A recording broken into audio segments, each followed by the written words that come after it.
چرا تو تیز میای و تیز میروی خانه خود؟ من که عاشق چشمات شدم ای همسایه خوب. تو مثل پرنده ای پل میزنی روی دلم، هر روز نگاه میکنم کی میبرای از لانه خود. ای خدا چی شد با من مگر شدم دیوانه؟ ای خدا چی شد که من دیدم چونین پروانه؟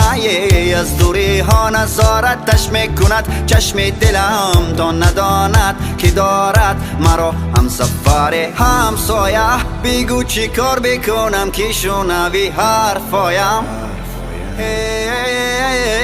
همسایه برون برا که دلم تو را میخواد هر ثانیه. دیوانه تر میشم من، دیوانه تر با ماه نظر میکنم و ماه زی من هزار. بیگانه تر میشم من، بیگانه تر